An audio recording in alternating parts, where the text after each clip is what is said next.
Welcome back, family. This is your host, Ra, and welcome to the Inner Thoughts Radio Show, your source for the truth and the light.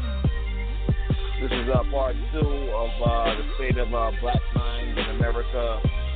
Of course, we got BLM going on and a few other things going on in the culture.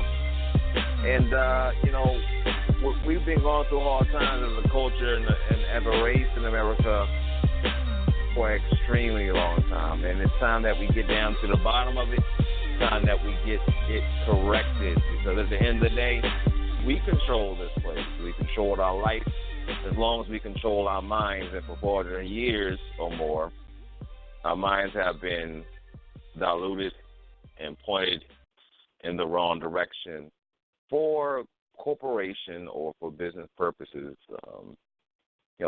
In the other segment, I was reading from the letter of Willie Lynch and How to Create a Slave. And, we covered quite a few things as far as, how we interact with one another, as far as turning the male against the female, the old man against the young man, same with the female. And destroying the language and so on and so forth. So I'm going to dip back into the speech. And this is actually the plan, the mental program that Mr. Lynch decided to place on African-American slaves in order for slave owners to make more money. Worry less and make more money. This is capitalism, baby. Anyway, the section I'm going to read is Male Image Destroyed. The ordeal caused her to move from her psychologically dependent state to a frozen, independent state. This frozen, she will raise her male and female offspring in reverse roles for fear of the young male's life. She'll psychologically train him to be mentally weak and dependent, but psychologically strong, but physically strong. Because she has become psychologically independent, she will train her female offspring to be psychologically independent. What have you got? You've got the Negro woman out front and the Negro man behind and scared. This is a perfect situation of sound sleep and economics. Before breaking the process, we had to alertly be on guard at all times. Now we can watch soundly, for out of frozen fear, his woman stands guard for us. He cannot get past her early slave molding process. He is a good tool, now ready and reaches the age of 16. He is soundly broken in and ready for a long life of sound, efficient work and the reproduction of good labor force continually through breaking the uncivilized savage Negroes by throwing their female savage into a frozen psychological state of independence, by killing the protective male image and creating a submissive, dependent mind of a Negro male slave.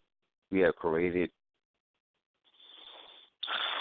a absorbing cycle that turns on its own axis forever. The phenomenon occurs and reshifts the position of the male and the female slave. So I know in the last segment I talked about the raising the female over the male. And if you ask a lot of African-American women nowadays, raising the female over the male is the reason why a lot of African-American females, to reiterate, I guess, view men, African-American men, as weak. And master trained their mothers to do it. And then they come after the male and say, you're weak. after they psychologically broke the male to make him afraid. Now, I know this goes on. Lately, what has happened is a lot of African American males at a young age push past that, but there's another snare to kind of cut that down. It's called jail. And this is something that goes completely against the African American male's nature, any male's nature, not just African Americans. And I myself, I've been a victim of that. I've had that same type of training forced upon me, and has been pressed upon me, not just from my own encounters with my own mother, but even when she wasn't doing it.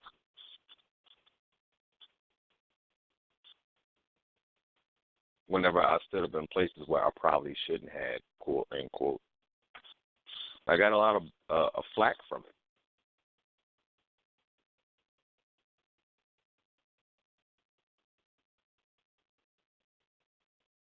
And nowadays, if you look at it, women spend more time trying to be like men. And he said, unless the phenomenon occurs that switches back the male being the independent one. Now, how is this perpetuated? Yeah, of course, he said through women, but nowadays it's really hard for an African American male to get a job, even with college degrees and so on and so forth. I'm not saying they'll make it, because some do make it. But for countless numbers of other African American males, they're too weak to make it. Too weak to keep trying. And initially, they may start off with fire in their belly, going out the door, putting in application after application, trying to succeed and bring home the bacon. But constantly, they get lower end jobs with lower end wages and are just unable to compete, to hustle on the street. In fact, a lot of them end up having to hustle just so they can have the things to help make them strong. They end up being vicious and being conniving and getting over nice guys, mainly because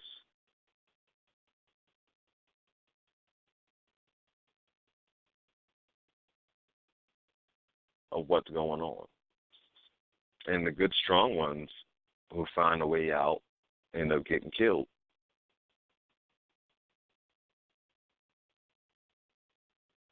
Society doesn't provide a way for them to legally do the things they do.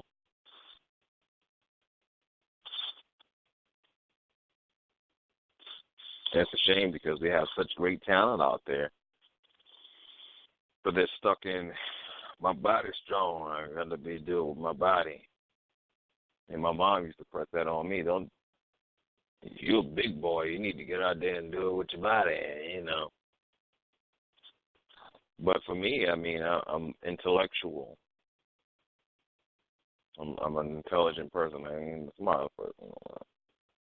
There's normal things that people do that I probably can't do. I definitely can't draw. I'm not going to be self-absorbed, but, you know, I like reading and studying and learning about the world religions and learning about my past, so I can educate my young brothers and sisters out here. So I know a lot of African American women don't want to hear this, but, honey, train to make your men weak. And you can't complain that your men are weak if you're not doing anything to make them strong. And I'm not blaming African American women. But if that cycle is going to change, evidently they know that the male has to be at the top. or else they wouldn't have made it a direct target, then you know it has to be done. African American women, I'm going to ask you on behalf of all men. And granted, I can agree there's some crappy men out there, but that's due to their training. And the old phrase that they say, the hand that rocks the cradle rules the world, applies here. You have to treat your man like a king.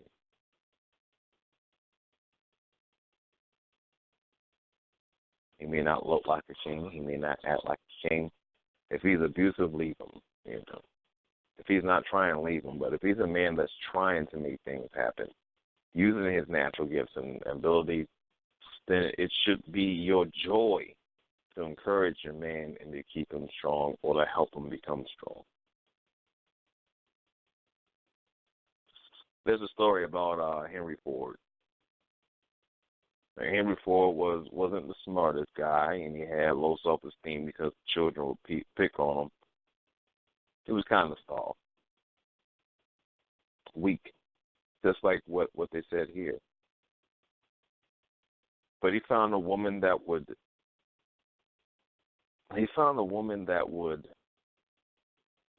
take him to the side and spend her time trying to encourage him and make him strong. And Henry Ford ended up creating the Ford plant. Granted, he didn't create the vehicle. Black people created the vehicle. I just want to put that out there. And granted, he didn't create the assembly line. George Washington Carver created the assembly line. He took credit for it, of course. But at the end of the day, he still was built up strong by his woman. You see, female independence is a big issue in black relationships.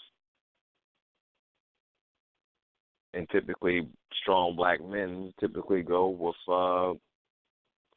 women of other races because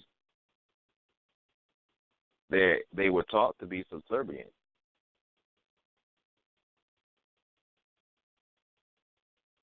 That doesn't mean the woman is weak. I see strong women all the day be dependent on their mate. Why is it important to be dependent on your mate? Because that creates a team. You depend on him and he depends on you. And together you two can work it out. Together you two can make things happen, can make magic happen, not just babies. Going from zero to hero on both sides of the spectrum. And Willie Lynch intentionally attacked it. Let's see. Negro marriage.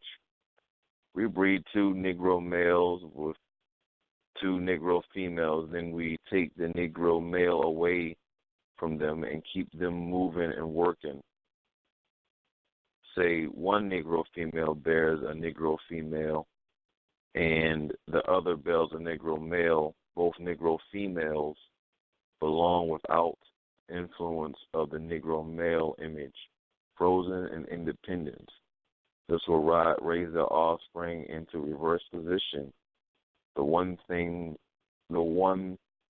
with the female offspring would teach her to be like herself, independent and negotiable.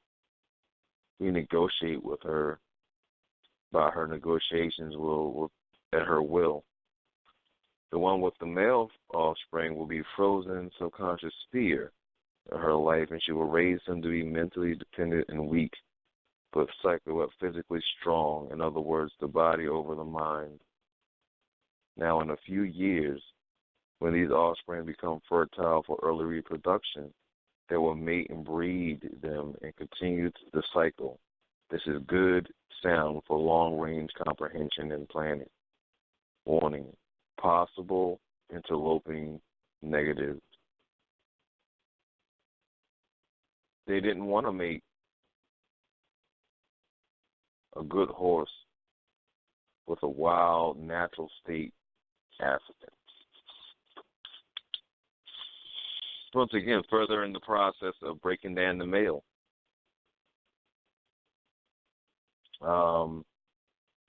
When you guys get a chance, you can hop online. This is really available for anyone. Crossbreeding, keeping the body and the mind. You must keep your eye on the female and the offspring.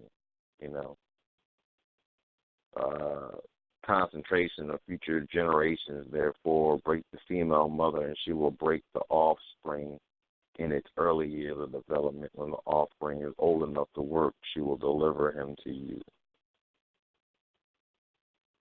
This is diabolical. I've pretty much gone through most of the speech. I mean, I really didn't get into detail and read the entire speech because it's not even a speech to the letter. It's quite a long letter. And this is just a letter. Who knows what type of pamphlets and books or whatever he had readily available to sell after his infomercial or his basically I guess that would be the first infomercial that he would have to sell at one of his seminars. There's definitely more to it. So, Ra, what do you do about it? I mean, how do you change it? Well, people, I'm going to tell you the truth. I mean, personally, what I would do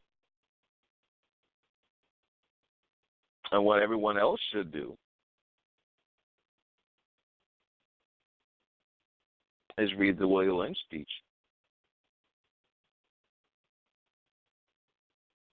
Because first, before you can fix any problems, any personal problems, you must first know the problem. And if you don't know the problem, then you're up at Schitt's Creek without a paddle. I was trying not to use profanity, but quite frankly, sometimes you just have to. Up the creek without a paddle, adversely to what the intention was. That means black women are going to have to learn to be a little more dependent and more encouraging of your men. It means black men, you're going to have to sit there and be the strong man that she needs to be. If you got to fight the world to do that, then that's what you got to do.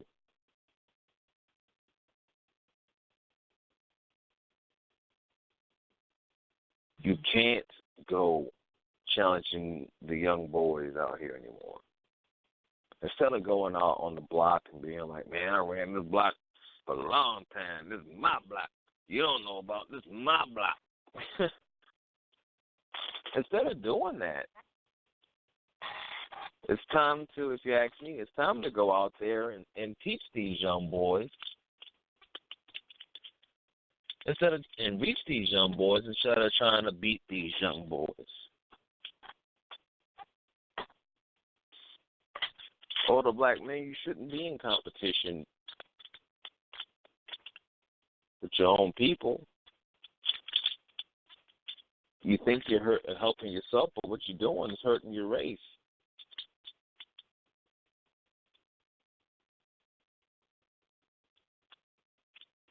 And wealthy Negroes,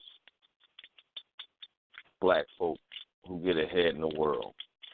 Stop this nanny boo-boo crap.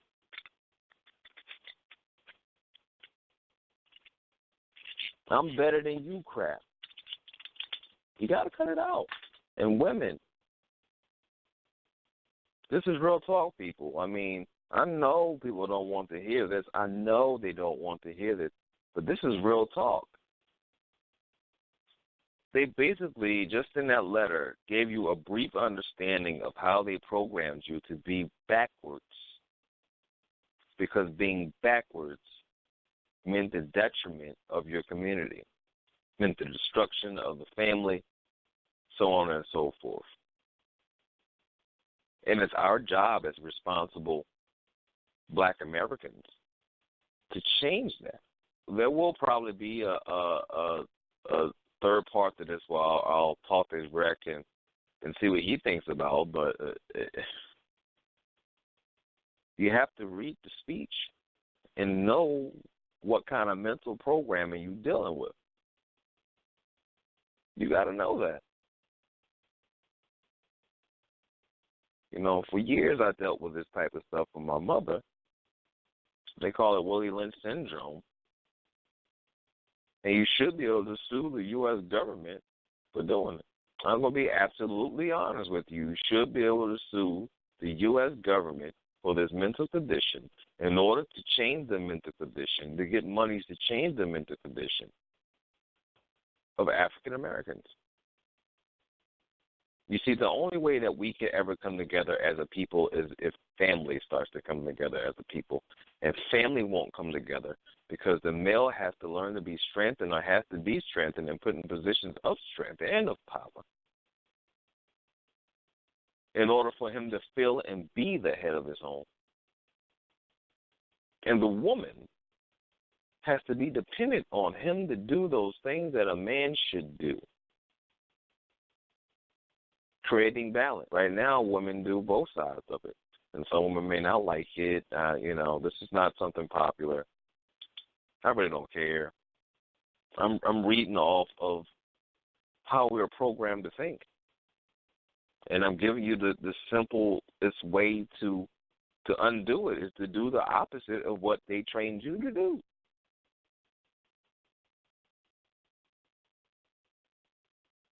Young people, reach out to the elders. To the elders and elders, reach out to your children, your grandchildren, your great-grandchildren. Keep them close, keep them near, keep building them up. Because you can do it. The rebuilding of our nation starts with the rebuilding of the mind and breaking down the psychology that has kept us in this prison well after we've been taken out of slavery. Now, I said it will last 300 years. We were enslaved 400 years. So 400, 4 times 3 is 12. So this mental condition could possibly last up to 1,200 years. Then you add the fact that he said it may last 1,000 years off of 1 year. 300 years off of 1 year. You may be looking at infinity. But the good thing is, in today's time, we have access to so much information, so many things that we can do to get it popping. So many things to correct our people. And we need the mothers to be the ones that spearhead that because the hands that rock the cradle, once again, the hands that rock the cradle rule the world. So if you don't like the way men treat you, then when you have a boy child, a man child, you get him around a strong man if you don't have a man in your life. Put him inside a mentoring position. Not position, but like big brothers and big sisters, where he can be around a strong man and know what it's like to be around a strong man who's a leader. Don't put that fear in him no more. Don't beat him down. And for God's sakes, you got to slow down on teaching a woman to be independent.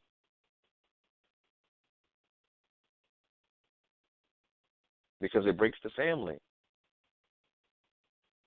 It's unnatural to be overly independent as a woman.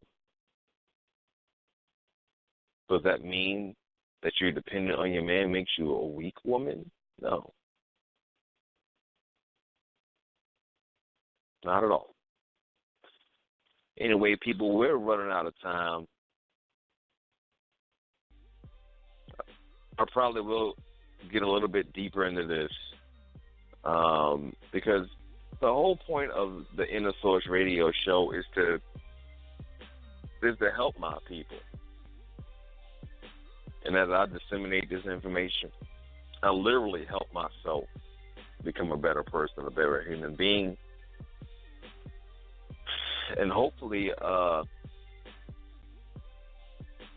breath of fresh air for us. I mean, we've been oppressed for so long, and it's our time to shine, and I'm going to do my part to help us shine, and I want each and every one of you to do your part to help our culture shine, to break these mental chains, to break these mental chains, to break these mental chains and to set yourselves free. Once again, this is your man Ra. This is the Inner Source Radio, and we love you.